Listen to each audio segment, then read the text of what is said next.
جب لوگوں نے میرا انکار کیا، وصدقتنی حین کذبنی الناس، اور حضرت خدیجہ نے اس وقت میری تصدیق کی جب دیگر لوگوں نے مجھے جھٹلایا اور کہا کہ وواستنی بمالہا اذ حرمنی الناس، حضرت خدیجہ نے اس وقت اپنے مال کے ساتھ میری مدد کی جب لوگوں نے مجھے محروم کیا، ورزقنی اللہ منہا الولد، اور اللہ نے مجھے ان سے اولاد عطا کی۔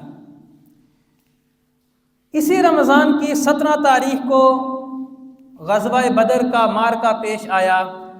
اللہ تعالیٰ قرآن میں فرماتے ہیں لقد نصرکم اللہ ببدر وانتم اذلہ فاتقوا اللہ لعلکم تشکرون، یاد کرو اس بدر کے دن ہم نے تمہاری مدد کی تھی، تم بہت کمزور تھے، کفر کے مقابلے میں تمہاری تعداد بہت کم تھی، لیکن اللہ نے اس وقت تمہاری مدد کی تھی۔ اسی رمضان کی 17 تاریخ کو فتح مکہ کا واقعہ پیش آیا۔ وہ فتح مکہ کہ جس کے بعد اسلام نہ صرف پورے عرب میں بلکہ پوری دنیا میں پھیلا، اور اس وجہ سے فتح مکہ سے پہلے ایمان لانے والے قرآن ان کو کوئی اور مقام دیتا ہے، ان کا مقام بہت بلند قرار دیتا ہے، اور فتح مکہ کے بعد ایمان لانے والوں کے بارے میں کہتا ہے کہ ہاں کل وعد اللہ الحسنى، لیکن قربانیاں وہ پہلے دینے والے تھے۔ لا یستوی منکم من انفق من قبل الفتح وقاتل، جنہوں نے پہلے نبی کریم صلی اللہ علیہ وسلم کے ساتھ جہاد کیا اور اللہ کے راستے میں مال خرچ کیا، یہ بعد والے ان کے مقابلے میں نہیں ہو سکتے۔ اب تو اسلام کی فتوحات کا دور شروع ہو چکا ہے۔ اسی رمضان کی 17 تاریخ کو حضرت اماں عائشہ صدیقہ رضی اللہ تعالی عنہا کا انتقال ہوتا ہے۔ حضرت اماں عائشہ صدیقہ، سبحان اللہ، اللہ کے حبیب صلی اللہ علیہ وسلم آپ کی فضیلت بیان کرتے ہیں فضل عائشہ علی سائر النساء کفضل السرید علی سائر الطعام، عائشہ کی فضیلت تمام عورتوں پر ایسے ہے جیسا کہ سرید کی فضیلت باقی کھانوں پر ہے۔ عرب کے اندر سرید جو ہے، جو شوربے کے اندر روٹی کو جو ہے وہ وہاں پہ اس میں ڈال کر پھر کھایا جاتا تھا، سب سے اعلیٰ کھانا شمار کیا جاتا تھا۔ کہا کفضل السرید علی سائر الطعام، جیسے سرید باقی تمام کھانوں پر فضیلت رکھتا ہے، ایسے حضرت اماں عائشہ کی فضیلت ہے۔ اور ایسی ماں ہے ہماری۔ میں چاہ رہا ہوں کہ تھوڑا تھوڑا ان حضرات کا تذکرہ ہو جائے، کیونکہ موضوع کچھ اور اختیار کرنا ہے، ہم نے اعتکاف کے حوالے سے کچھ بات کرنی ہے۔ حضور صلی اللہ علیہ وسلم حضرت اماں عائشہ صدیقہ سے فرمایا کرتے یا عائش ھذا جبریل یقرأ علیک السلام، جبریل امین آتے تو حضرت اماں عائشہ صدیقہ رضی اللہ تعالی عنہا کو سلام کہا کرتے، یا عائش، عائش یہ پیار سے بلاتے نبی کریم صلی اللہ علیہ وسلم، ھذا جبریل یقرأ علیک السلام، یہ جبریل ہیں، جبریل میرے پاس آئے ہوئے ہیں اور آپ کو سلام کہہ رہے ہیں۔ تو حضرت اماں عائشہ جواب میں کہتی علیہ السلام ورحمۃ اللہ، ان پر بھی سلامتی ہو اور اللہ کی رحمت ہو۔ اسی رمضان کی 21 تاریخ کو حضرت علی المرتضیٰ رضی اللہ تعالی عنہ کا یوم شہادت ہے۔ ہم نے رجب کے مہینے میں حضرت علی المرتضیٰ رضی اللہ تعالی عنہ کے حوالے سے گفتگو کر دی تھی، اس لیے کہ رمضان میں یہ دیگر جو موضوعات ہوتے ہیں یہ زیادہ اہم ہوتے ہیں۔ حضرت علی المرتضیٰ رضی اللہ تعالی عنہ، اللہ کے حبیب صلی اللہ علیہ وسلم نے فرمایا کہ انا مدینۃ العلم وعلی بابھا، میں علم کا شہر ہوں اور علی جو ہیں وہ میں علم کا شہر ہوں اور علی علم کا دروازہ ہیں۔ اور ایک اور صحیح روایت میں جناب رسول اللہ صلی اللہ علیہ وسلم نے فرمایا کہ من کنت مولاہ فعلی مولاہ، جس شخص کو میں محبوب اور دوست ہوں گا علی بھی اس کو محبوب اور دوست ہوں گے۔ اللہم والی من والاہ، اے اللہ اس کو دوست رکھ جو علی کو دوست رکھے، وعادی من عاداہ، اور اس شخص سے تو دشمنی رکھ جو علی سے دشمنی رکھے۔ یہ وہ شخصیات تھیں جن کے تذکرے اس رمضان المبارک میں مناسب تھے، لیکن کچھ اور موضوعات ایسے اہم ہوتے ہیں کہ جن کا ذکر جو ہے وہ کرنا ضروری ہوتا ہے لوگوں کو، تاکہ مسائل کی آگاہی ہو جائے۔ تو میں نے جیسے عرض کیا تھا کہ آج کا ہمارا جو موضوع ہے، جو گفتگو کرنی ہے، وہ اعتکاف کے حوالے سے۔ میرے محترم دوستو، یہ اعتکاف اتنی اہم عبادت ہے، اتنی اہم عبادت ہے، اللہ کے حبیب صلی اللہ علیہ وسلم نے اپنی زندگی میں جتنی بار رمضان آیا، اللہ کے حبیب صلی اللہ علیہ وسلم نے اعتکاف فرمایا ہے۔ سب سے پہلے جب رمضان کی فرضیت ہوئی، رمضان کے مہینے میں روزوں کی فرضیت ہوئی، تو اللہ کے حبیب صلی اللہ علیہ وسلم کو بتایا گیا کہ اس مہینے میں لیلۃ القدر آئے گی۔ اللہ کے حبیب صلی اللہ علیہ وسلم نے یہ کیا کہ ایک ترکی خیمہ، ترکی کا بنا ہوا، اس میں مسجد میں خیمہ لگا لیا اور پہلے عشرے سے اعتکاف شروع کر دیا۔ پہلا عشرہ مکمل ہوا، دوسرا عشرہ جاری ہوا، اللہ کے حبیب صلی اللہ علیہ وسلم نے دوسرے عشرے کا بھی اعتکاف جاری رکھا۔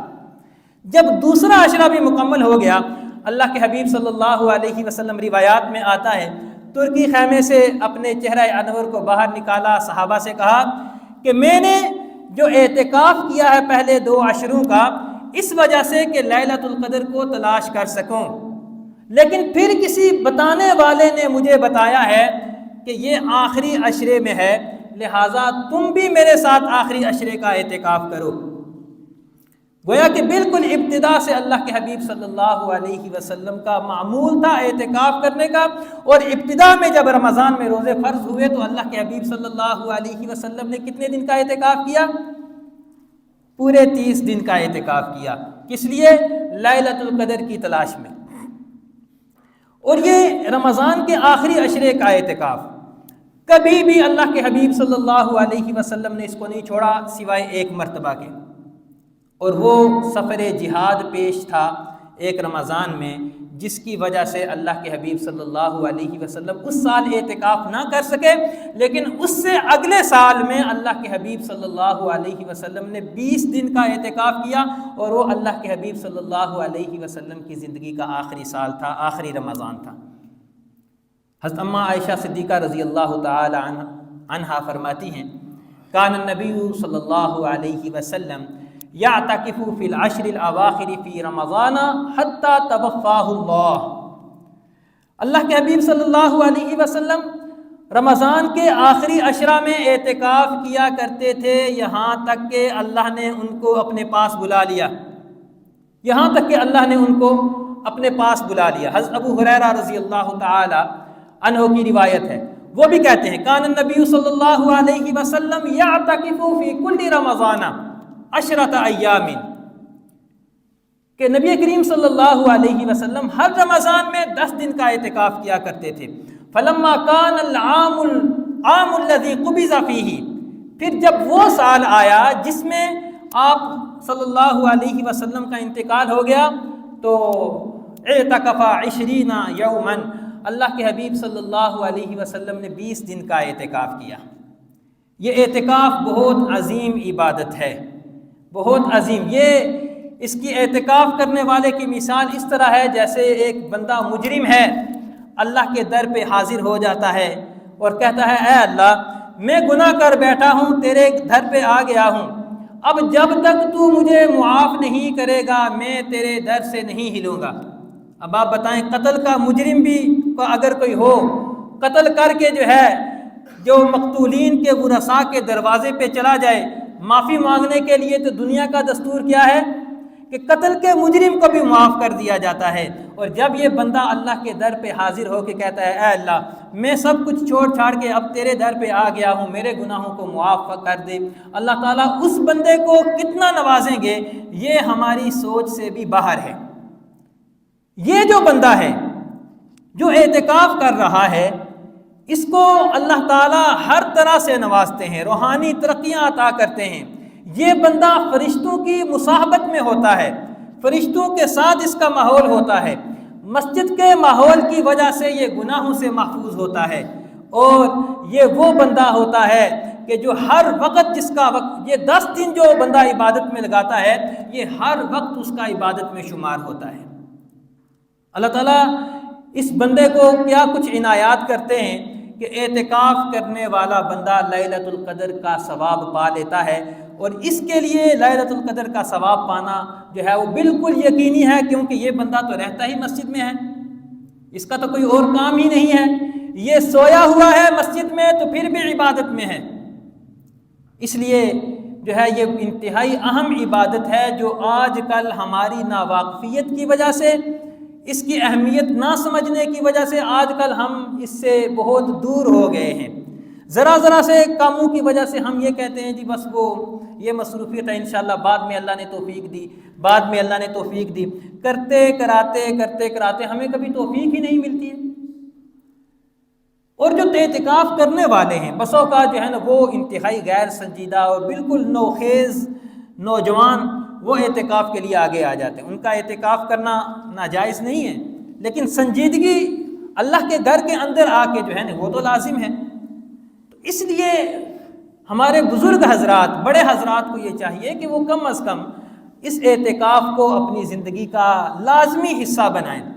یہ وہ عبادت ہے کہ انسان جو ہے وہ مسجد میں بیٹھا ہوا ہے، باہر جتنی بھی عبادتیں ہو رہی ہیں، ثواب کے کام ہو رہے ہیں، یہ اعتکاف والا اعتکاف میں بیٹھنے کی وجہ سے نہیں کر سکتا وہ عبادتیں، اللہ تعالیٰ ان کا ثواب عطا فرماتے ہیں۔ میں نے خطبے میں روایت پڑھی کہ المعتکف یعتکف الذنوب، جو اعتکاف والا ہوتا ہے نا وہ جو گناہوں سے بچا رہتا ہے، گناہوں سے رکا رہتا ہے، وَيُجْرَى لَهُ مِنَ الْحَسَنَاتِ كَعَامِلِ الْحَسَنَاتِ كُلِّهَا، اور اس کے لیے وہ تمام جو نیکیاں ہیں ان کا ثواب لکھا جاتا ہے جو باہر لوگ کر رہے ہیں۔ وَيُجْرَى لَهُ مِنَ الْحَسَنَاتِ، تمام نیکیوں کا ثواب لکھا جاتا ہے، اس کے لیے ان تمام نیکیوں کا ثواب لکھا جاتا ہے كَعَامِلِ الْحَسَنَاتِ، جیسا کہ وہ خود نیکیوں کو کر رہا ہے۔ کیوں؟ مسجد میں پابند ہونے کی وجہ سے وہ بہت سی عبادتیں جو ہے وہ نہیں کر سکتا۔ اس لیے اس عبادت کو ہم نے اہم سمجھنا ہے۔ حضرت عبداللہ بن عباس رضی اللہ تعالی عنہ فرماتے ہیں، وہ کہتے ہیں کہ من اعتکف یوما ابتغاء وجہ اللہ، ایک دن کسی نے اعتکاف کر لیا اللہ کی رضا کے لیے، کوئی ایک دن کا اعتکاف کرے کس مقصد کے لیے؟ کسی کو راضی کرنا مقصود نہ ہو، مسجد میں آ کے ڈیرا لگایا اس وجہ سے نہیں کہ لوگ کہیں گے جی ماشاءاللہ اللہ نے آپ کو اعتکاف کی جو ہے وہ سعادت دی ہے جی، بہت بڑی سعادت ہے جی، نہیں، اللہ کی رضا مقصود ہے، بس اللہ راضی ہو جائے۔ جعل اللہ بینہ و بین النار ثلاث خنادق، اللہ تعالیٰ اس کے اور جہنم کے درمیان 3 خندقیں پیدا کر دے گا۔ 3 خندقیں، ایک دن کا اعتکاف اللہ کی رضا کے لیے، اللہ تعالیٰ اس انسان کے اور آگ کے درمیان 3 خندقیں پیدا کر دے گا۔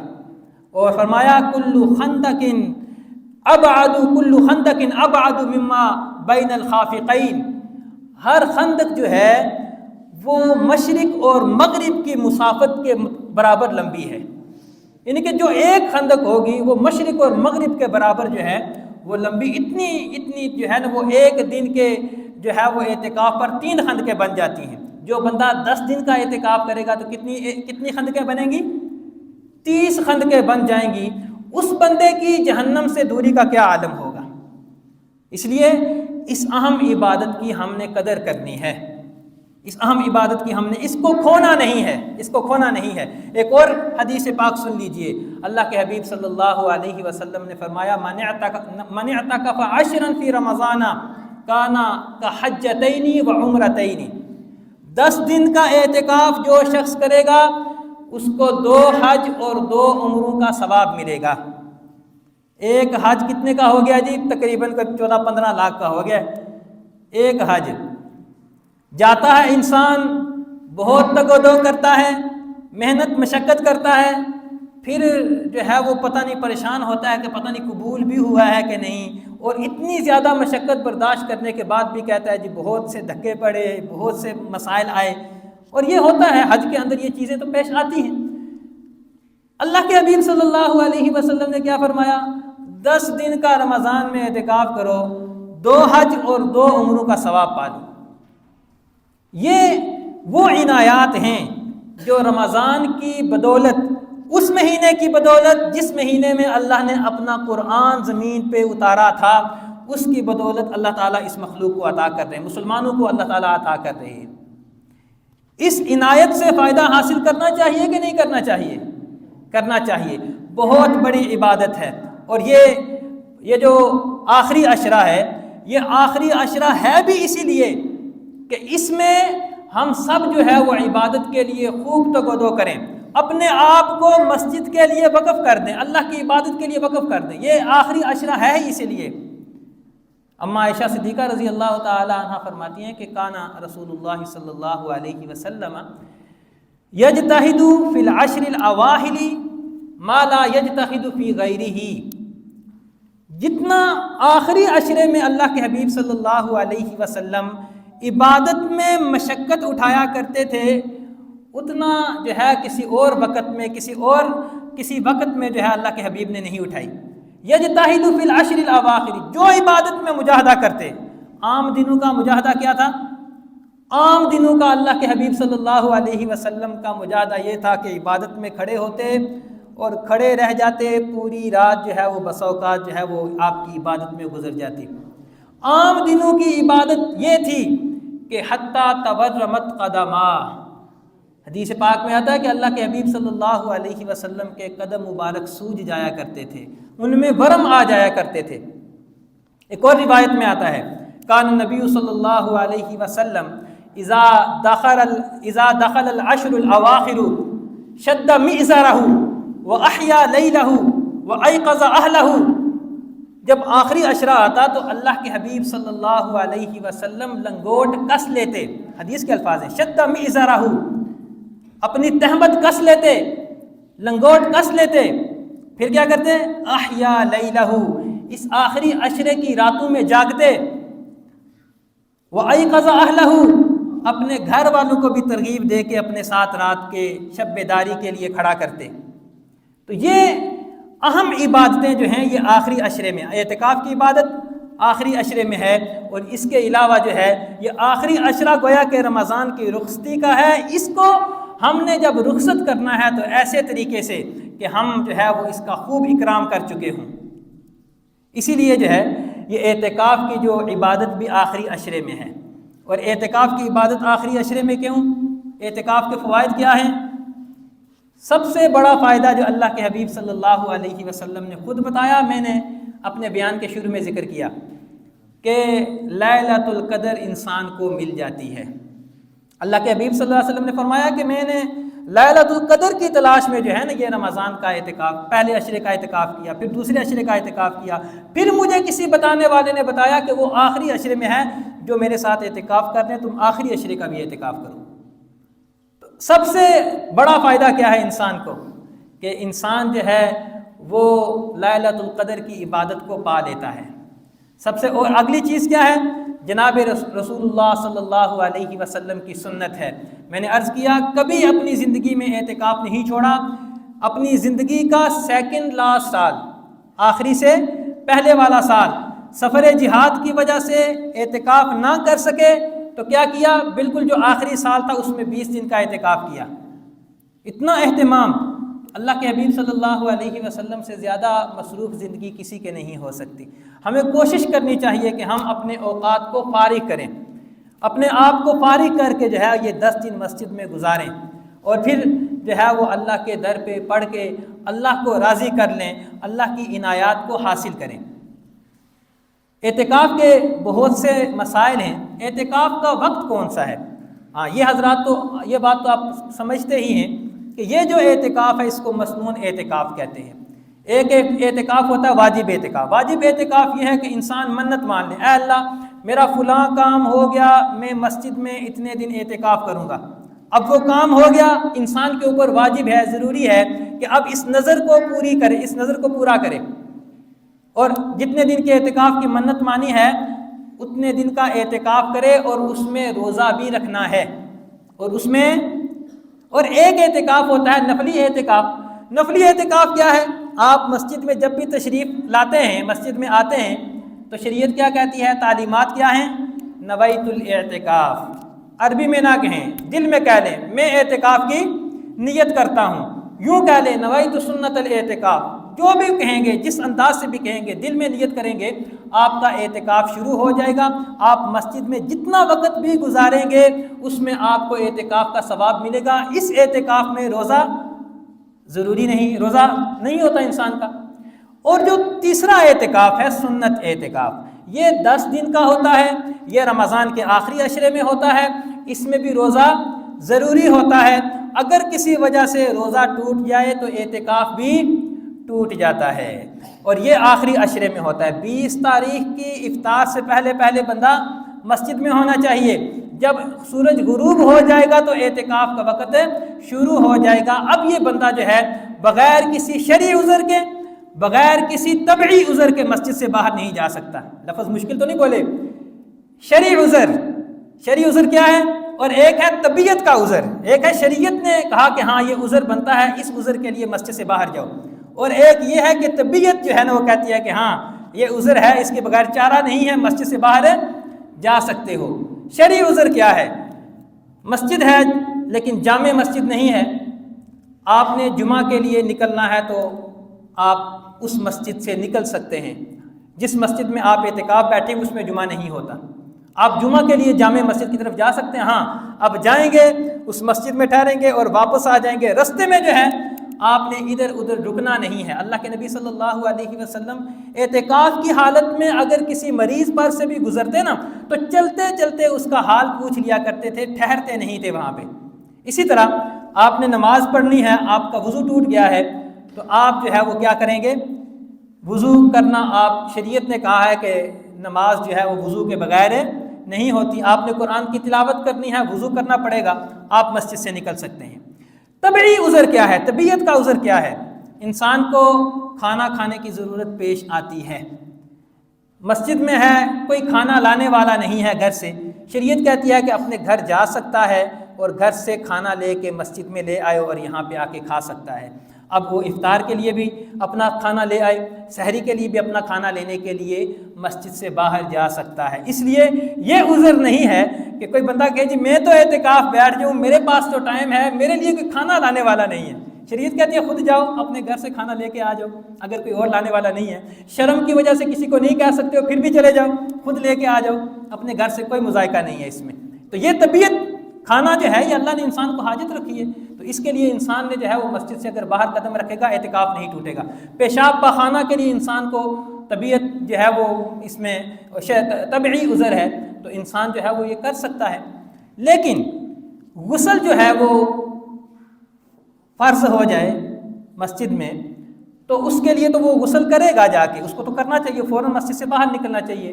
لیکن ٹھنڈک حاصل کرنے کے لیے اور جمعہ کے غسل کے لیے جو ہے وہ مسجد سے باہر نکلنا، صرف اس کام کے لیے مسجد سے باہر نکلنے کی جمہور علماء نے بالکل اجازت نہیں دی ہے، کیونکہ دلائل ایسے ہی ہیں کہ یہ عذر نہیں ہے، یہ شرعی عذر نہیں ہے۔